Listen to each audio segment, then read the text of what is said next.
everybody, and welcome to another video by Corky ASMR. Today I will be reading a few pages of a book I bought a few days ago. The book is on Hebrew, of course, and the name of the book is Not Entirely Dead by Peter James. Those of you who don't know, Peter James is a British actor, and he wrote something like 4 or 5 books already. Sorry for that. This one is the third of a series of books about a detective named Roy Grace, which is in each book, of course, solving crimes. The first book is Simply to Death, and the second one is Dead Look Good, I think. And it's not a new book, it's a used book.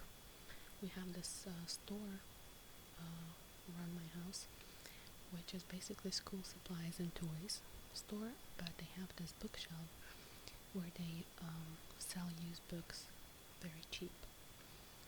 So basically, like, if you have a book you already read and you have nothing to do with it, you can donate it, and they will sell it for a very, very low cost.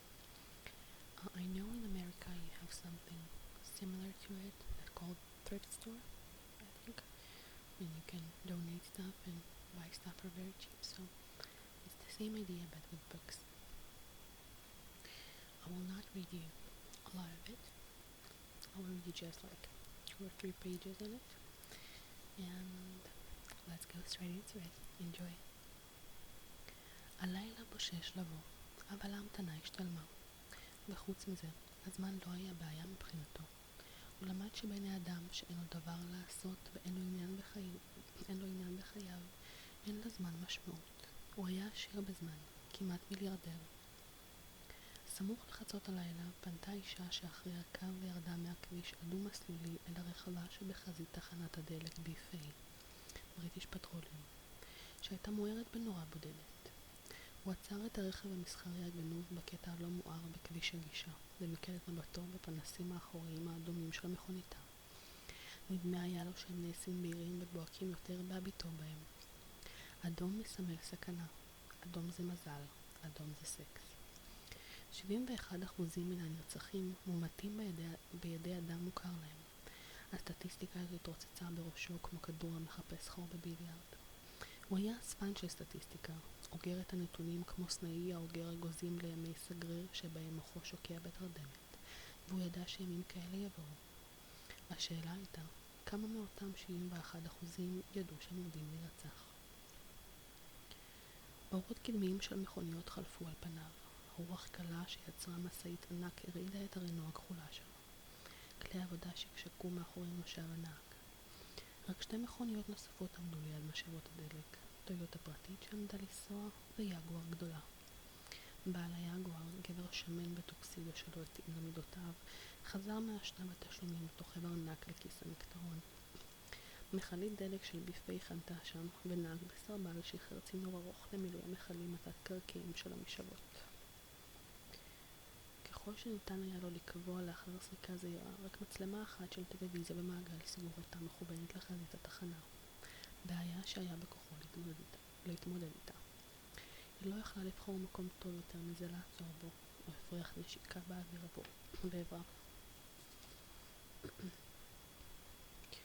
קייטי בישופ טלטלה את שערה הפרוע האדום כאש כדי להרחיקו מהפנים, ופיקה באוויר החם של הלילה הקיצי. היא הייתה עייפה, למען הדיוק, יותר מעייפה, תשושה, ממש באפיסת כוחות. היא הסתכלה במשאבת הדלק כאילו הייתה מין חייזר שנחת בכדור הארץ כדי לאיים עליה. ככה הרגיש לה מראה כל משאבות הדלק. בעלה לא הסתדר מעולם עם מדיח הכלים ומכונות הכביסה, וטען שחוברות ההדרכה נכתבו בשפה זרה ששמה אישה.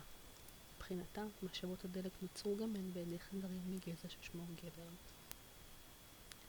היא התקשתה לפתוח את מכסה צינור הדלק במכונית ה-BMW שלה, לטשה מבט במספרים של סוגי הדלק, 95, 96, 98. שוכחת מהו סוג הדלק שמתאים למכונית שלה, נראה לה שלעולם לא תזכור. בריאן כעס עליה כשמילאה דלק נחות המזיק למנוע, וכעס גם כשהשתמשה בדלק משופר. הוא תמיד כעס. אבל ברגע זה לא יצא כלום. היא ארזה את הברז ביד אחת ולחצה בכוח על הידית. ביד השנייה נופפה במרץ בניסיון למשוך את מבטו של העובד המנומנם מאחורי הדלפק. בריאן הרגיז אותה יותר ויותר. נמאס לה מכך שהקפיד על כל פרט קטן. מיקום מברשת השיניים שלו על המדף שמעל כיור בחדר האמבטיה. מיקומם של כיסאות מסביב לשולחן האוכל במטבח שהיו חייבים לעמוד במרחק שווה זה מזה. הוא נעשה מוזר יותר ויותר. הוא התחיל להביא הביתה פריטים מוזרים מחנויות מין שהוא לקח לבדיקה לדבריו. ממש מרגיז. היא הייתה שקועה במחשבות ולא הבחינה כלל שהמשאבה פעלה. עד ששמעה נקישה והריחה את עדי הבנזין, ריח שדווקא נעם לה. היא הרימה את הברז התדלוק ותלתה אותה במקומו. נעלה את המכונית. בריאן הזהיר אותה מפני גנבת מכוניות בתחנות דלק, ונכנסה לשלם. בצעתה קיפלה בקפידה את הקבלה על התשלום בכרטיס האשראי ותחווה אותה לארנק. היא פתחה את המכונית, נכנסה לתוכה, נעלה אותה מבפנים. חגרה את חגורת הבטיחות והתניעה. התקליטור השמיע לדיבו, לרגע חשבה לפתוח את גג ה-BMW אבל חזרה בה. השעה הייתה אחר חצות, בנסיעת לילה לברייטון במכונית עם גג פתוח היא תהיה פגיעה לאורך כל הדרך. מוטב להשאירה סגורה ובטוחה. רק לאחר כברת דרך בכביש השירות החשוך, היא חשה בריח זר במכונית. ריח שהיה מוכר לה היטב. קום דה גרסון, ואז ראתה תנועה בראי שמעל ראשה. יש מישהו במכונית. הפחד דקר את גרונה כמו קרס של חכה. ידיה קפוא על ההגה. היא לחצה בכוח על הדוושת הבלמים ועצרה את המכונית בצריחת צמיגים. היא חיפשה בבעלה את ידית ההילוכים כדי לנסוע לאחורה בחזרה אל תחנת הדלק. ואז חשה במתכת קרה וחדה נמעצת בצוואר. המשיך לנהוג קייטי, הוא אמר. את ילדה רעה, נכון? בראי שמעליה ראתה להב של סכין, ובאותו ראי ראו את האימה שבעיניה. זה הכל.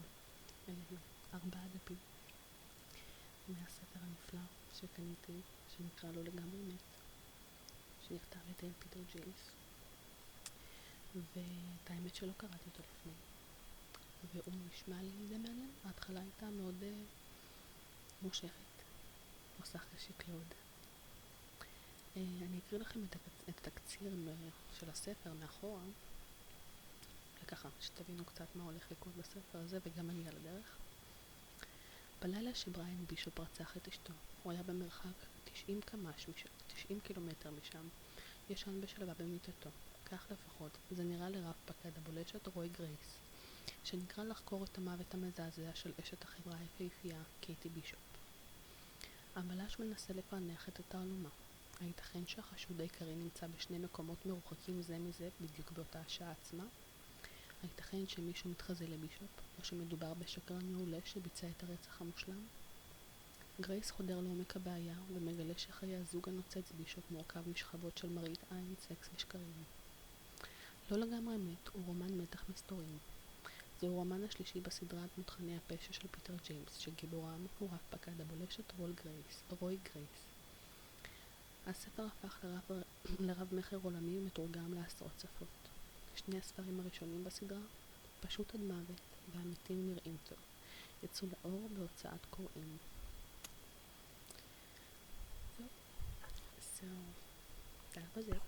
It was only 4 pages, a piece of the first chapter, and for those of you who understood what it was about, good for you. For those of you who didn't, I will explain shortly. Basically, some maniac followed a woman to a gas station, and he kidnapped her. Yes, it's like shortly what happened. So I'll read later and I'll see what happened in the book, but it seems nice and interesting. you enjoyed it, though it was a short piece, but still nice.